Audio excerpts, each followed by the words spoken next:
Dios les bendiga, bienvenido a la Biblia en un año, día número 84.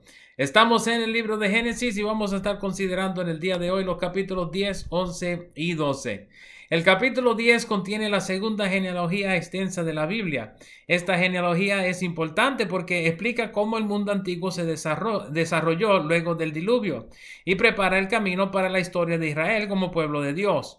No tomaremos mucho tiempo sobre esta genealogía para nuestros propósitos, pero sí hay unos puntos importantes en este capítulo.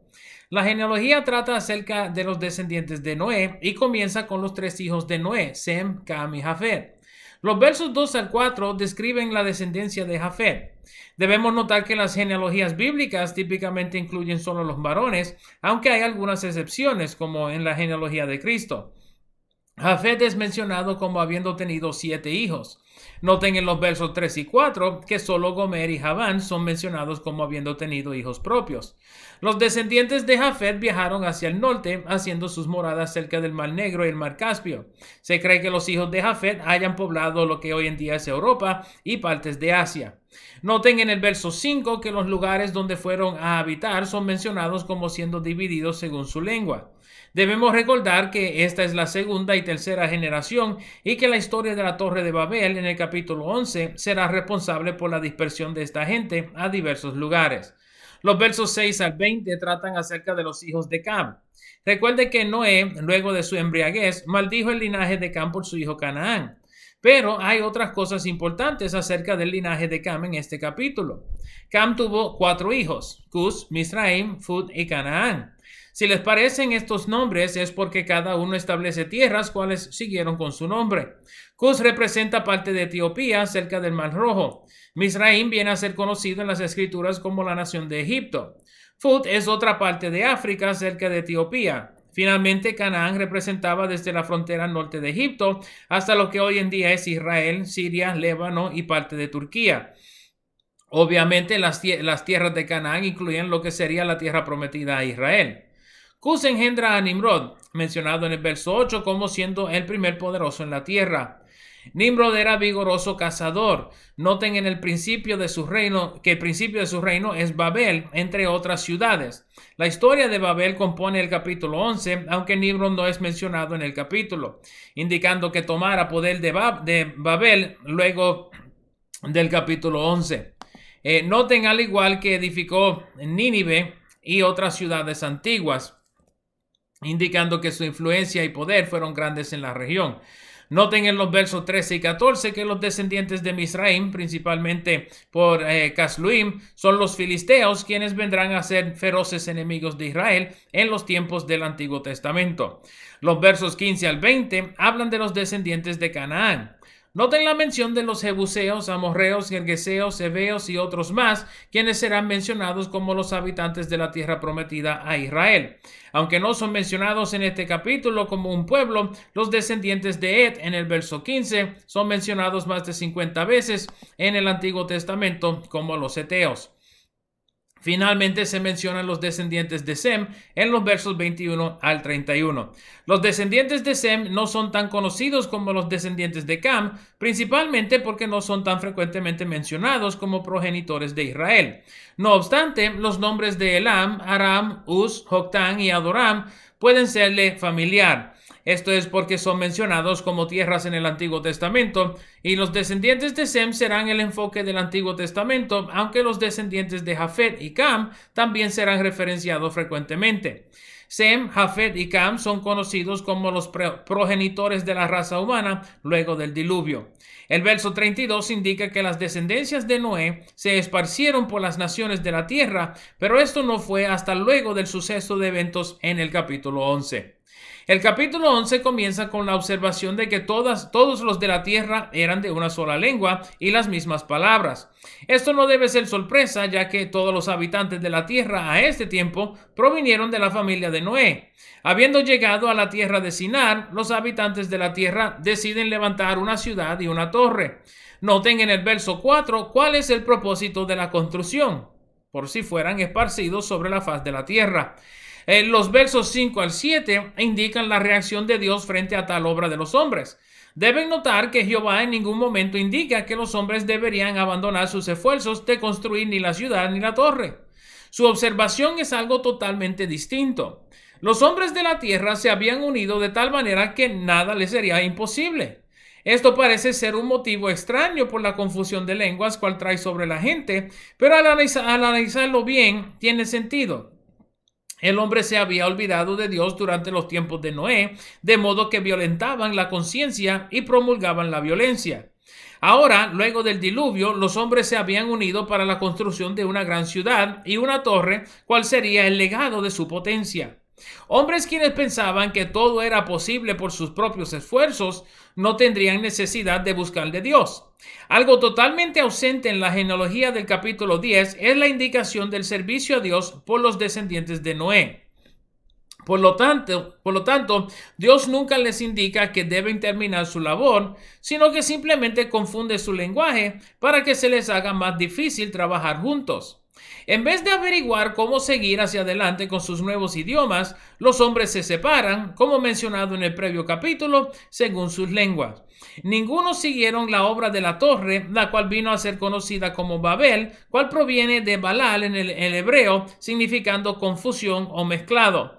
Babel propio es pensado tener un significado semejante a Babilonia, cual significa puerta de Dios o puerta de dioses. Es posible que Babilonia sea indicativo de la misma ciudad de la Torre de Babel. Los versos 10 al 26 incluyen la genealogía de Sem, desde Sem hasta Abraham y sus dos hermanos Nacor y Harán. Aunque puede ser exhausto al leer por las genealogías, debemos notar que tal genealogía no es exhausta en cuanto a su mención de individuos, sino que está trazando un linaje específico. Noten los versos donde se mencionan un hijo y luego menciona que el progenitor tuvo más hijos e hijas, comenzando con la descripción de Sem en el verso 11. Los nombres en esta genealogía aparecen en la genealogía de Jesús en el libro de Lucas, y puedes ver Lucas capítulo 3, versos 34 al 36 para compararlos. La familia de Taré es dado prominencia en esta genealogía, tomando los versos 27 al 32, ya que Taré es el padre de Abraham, quien vendrá a ser el padre de la fe y del pueblo de Israel. Tres religiones mayores, el judaísmo, el cristianismo y el islam, todos reclaman orígenes en Abraham. Como tal, esta es una de las genealogías más conocidas en toda la historia humana. Noten en la genealogía que Harán, el hermano de Abraham y padre de Lot, murió en Ur de los Caldeos. Esto explica por qué Lot acompaña a Abraham a salir de la tierra de Harán. Sin embargo, Lot no era heredero de Abraham. Pueden ver Génesis 15:2 para más información sobre eso. Porque su herencia pasó entonces a responsabilidad de su tío Nacor, quien se casó con su hermana. Noten que Sarai es estéril. Fíjense, al igual que Taré toma a Abraham y Sarai junto a Lot y sale de Ur de los Caldeos hacia la tierra de Harán. No a la tierra de su hijo, sino otra tierra. Nacor se queda en Ur junto a su familia. El capítulo 12 comienza la historia de quien hoy conocemos como Abraham, aunque su historia comienza cuando era conocido como Abraham. La Biblia no indica a Dios hablando con un ser humano desde los días de Noé, con la posible excepción de Enoc, pero aún en esa historia no es explícitamente expresado. Los primeros 3 versos indican la palabra de Dios a Abraham. Había de salir de su tierra y de su parentela, yéndose de la casa de su padre a una tierra cual Dios le mostraría. Deben notar que Harán, donde fue a morar con Taré, quedaba cerca de Canaán. Dios promete hacer de Abraham una gran nación, lo cual era significante, siendo que Sarai era estéril. Notorio entre la promesa de Dios a Abraham es que sería de bendición y que en él todas las familias de la tierra serían benditas. Dios promete bendecir a quien lo bendijera y maldecir a quien lo maldijera. El verso 4 indica que Abraham hizo según le fue dicho, tomando a su esposa Sarai y a su sobrino Lot y saliendo de Harán. Noten que Abraham era de 75 años cuando sale de la tierra de Harán. El verso 5 indica que se llevó todas sus posesiones junto a todos sus criados quienes tenía en Harán. El verso 6 indica que Abraham pasó por la tierra de Canaán, llegando hasta Siquem en la tierra de Moré. Noten la mención de los cananeos en la tierra. En Siquem, Jehová se le aparece de nuevo a Abraham para prometerle que su descendencia heredaría la tierra donde se encontraba. El verso 8 parece indicar los lugares de Betel y Ahí con sus nombres al momento de la escritura, no al momento de la historia. Es decir, que los lectores del libro hubiesen entendido al lugar del suceso por los nombres escritos, aunque Abraham tal vez no los hubiese llamado por esos mismos nombres. El verso 9 indica que Abraham partió del monte al oriente de Betel hacia el Negev. El Negev es un desierto al sur de Israel y es frecuentemente referenciado en las escrituras. Abraham sigue su jornada por el Negev hasta llegar a la región de Egipto, lo cual Abraham posiblemente haya conocido como la tierra de Misraim. De nuevo, el autor utiliza el nombre presente para relatar la región antigua. Los versos 10 al 20 relatan una historia importante a los lectores originales del Génesis. Notarán de inmediato en el verso 10 que hubo hambre en la tierra, por lo cual Abraham descendió a Egipto. Egipto siempre ha tenido el beneficio del delta del río Nilo, cual hace la región fértil para la siembra. Los lectores del libro hubiesen identificado con esta situación, ya que Israel terminó en Egipto por la misma razón. Génesis relata esa historia más luego. Se nos relata en esta historia que Abraham tuvo miedo de que le quitaran a su esposa Sarai y lo mataran a él por su causa. Por lo tal, le instruye a decir que era su hermana y no su esposa. Recuerden que a este tiempo Sarai sería de 65 años. El verso 15 indica que los temores de Abraham fueron bien fundados, ya que los príncipes del faraón la mandan hacia la casa del faraón. El verso 16 indica que Abraham estuviera en Egipto por un periodo de tiempo extendido.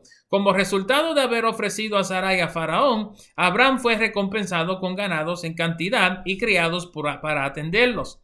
Sin embargo, el verso 17 indica que tanto el Faraón como su casa fueron afectados por grandes plagas por causa de Sarai. Lo interesante en esta ocasión es que Faraón conoció que las plagas eran resultado de su relación a Sarai. Aunque la Biblia no nos indica cómo lo supo, mandó a llamar a Abraham y lo echó de la tierra junto a su esposa y todo lo que había adquirido en Egipto. Esos son los capítulos 10, 11 y 12 del libro de Génesis. Espero les sean de bendición. Sigan hacia adelante en este reto y nos veremos por esta parte mañana. Dios les bendiga, Dios les guarde.